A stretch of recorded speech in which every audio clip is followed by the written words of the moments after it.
अक्षरम परमं वेदितव्यम त्वमस्य विश्वस्य परम निधानम। प्रभु आप ही जानने योग्य परम अक्षर हो और आप ही इस जगत के परम आश्रय हो। ये पूरा विश्व, अभी जो 23 अगस्त बीता है, 23 अगस्त को स्वामी तुलसीदास जी की जयंती भी थी और 23 अगस्त को हमारे भारत ने विश्व का कीर्तिमान किया जो विश्व में कोई देश नहीं कर पाया। हम चंद्रमा के दक्षिणी ध्रुव पे उतरे। तो वास्तव में चंद्रमा, सूर्य, धरती ये सब किसी एक के आश्रय है ना। चंद्रमा अलग है, धरती अलग है। चंद्रमा धरती से 16 गुना छोटा है, कहते हैं धरती से ही निकला है। फिर भी देखो तो चंद्रमा की धरती और अपने यहाँ की धरती दोनों अलग अलग है। ऐसी हर ग्रह पे है, लेकिन इन सबको सत्ता देने वाला कोई एक है। त्वम अक्षरम परमं वेदितव्यम त्वमस्य विश्वस्य परम निधानम। आप ही जानने योग्य परम अक्षर हैं और आप ही विश्व के परम आश्रय हैं। जैसे रेलवे स्टेशन पे एक स्टेशन मास्टर है, अब उस रेलवे स्टेशन पे पैसेंजर गाड़ी आए तो, अथवा वंदे मातरम की गाड़ी चले तो, या राजधानी आए तो स्टेशन मास्टर थोड़ी बदलेगा। मालिक तो वही है, कमांड उसी का है, किसको किस प्लेटफार्म पे लाना है, कब किसको छोड़ना है, कब किसको रोकना है।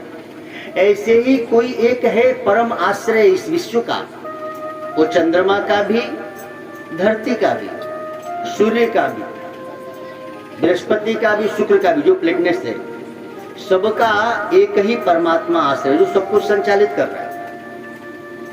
आपके यहाँ, हम लोग के यहाँ जो दिन रात होते हैं ना, तो हम लोग के यहाँ के 14 दिन बराबर चंद्रमा पे का एक दिन, यानी चंद्रमा पे सूर्य निकलता है तो 14 दिन सूर्य निकले ही रहता है। हम लोग का उतने दिन में, वहां के एक दिन में हम लोग को 14 दिन बीतते।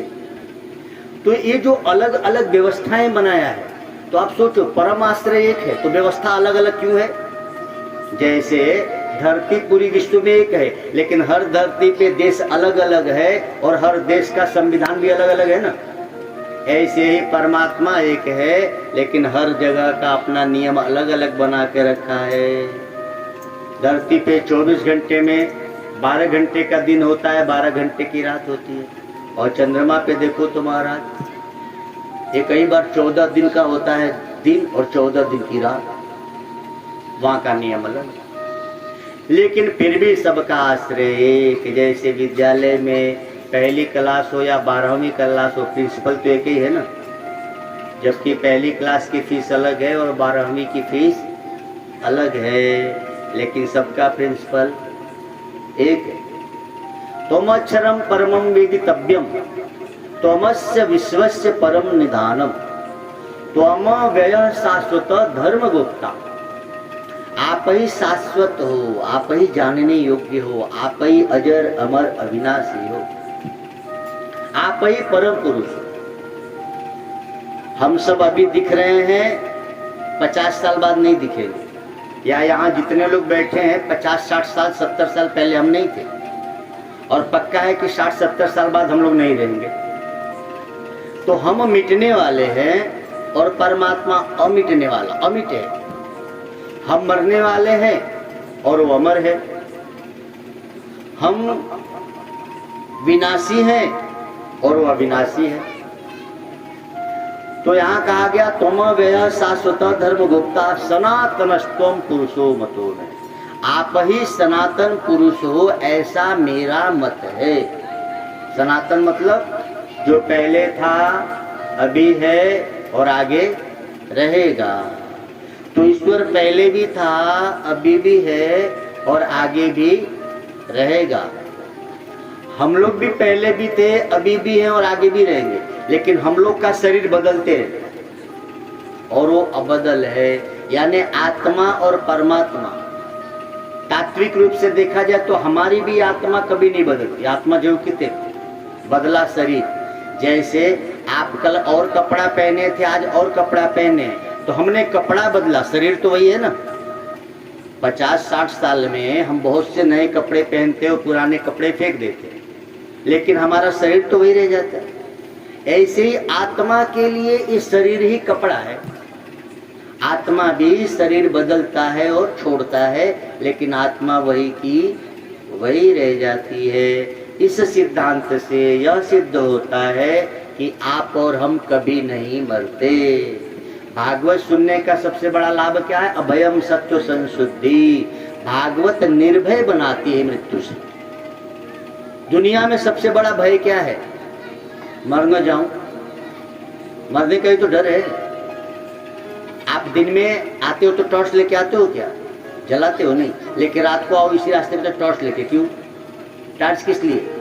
आपको पता है इस रास्ते पे कोई गड्ढा नहीं, कोई रेलवे लाइन नहीं, लेकिन डर है कि कहीं सांप न बैठा हो, रतिया में काट न ले, इसलिए तो टॉर्च।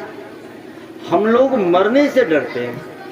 अच्छा, मरने से डरने के लिए जाने क्या क्या करते हैं? जो मरने से नहीं डरते वो गुफाओं में रहने लगते हैं, और हम लोग मरने से डरते हैं तो घर में भी खटिया के ऊपर सोते हैं, कहीं घरा में न घुस जाए, है ना। तो अभयम सत्व संशुद्धि, हम मरने से डरते हैं। और गीता और भागवत ये दोनों ही हमको निर्भय बनाते हैं। यानी ये दोनों ग्रंथ कहते हैं कि आप मरने से न डरो। क्यों? क्योंकि आप मरते ही नहीं। हम नहीं मरते। मरता कौन है?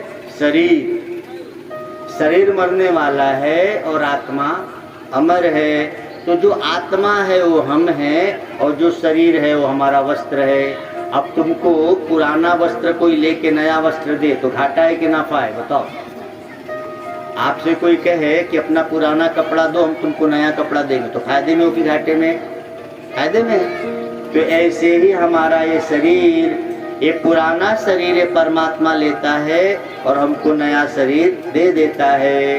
तो बताओ, मरने में फायदा है कि नुकसान है? बोलो। नहीं समझ रहे हो?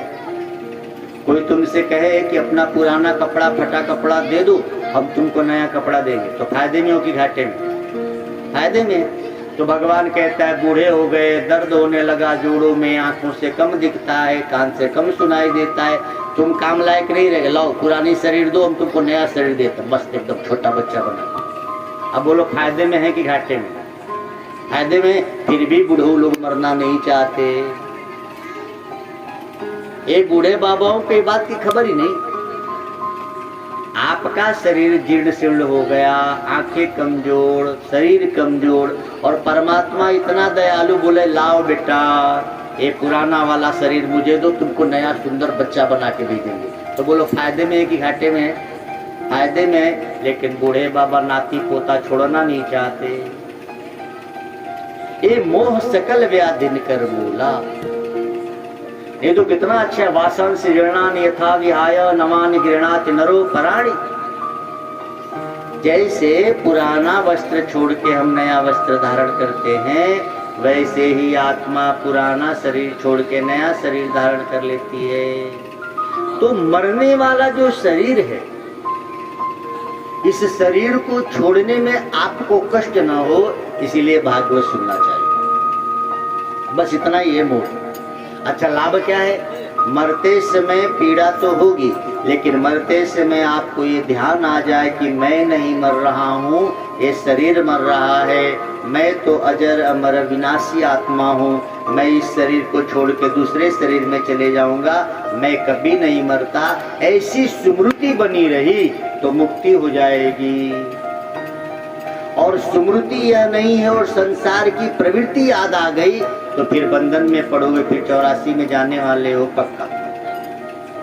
अब तुम स्वयं सोचो, आप जैसे कोई जेल में बंद है और उसे कहा जाए कि भाई आज तेरा जेल का आखिरी दिन है, आज के बाद तू चाहे तो सदा के लिए बाहर हो जाए, और नहीं तो चाहे तो फिर से 20 साल के लिए अंदर चला जाए, मर्जी तुम्हारी।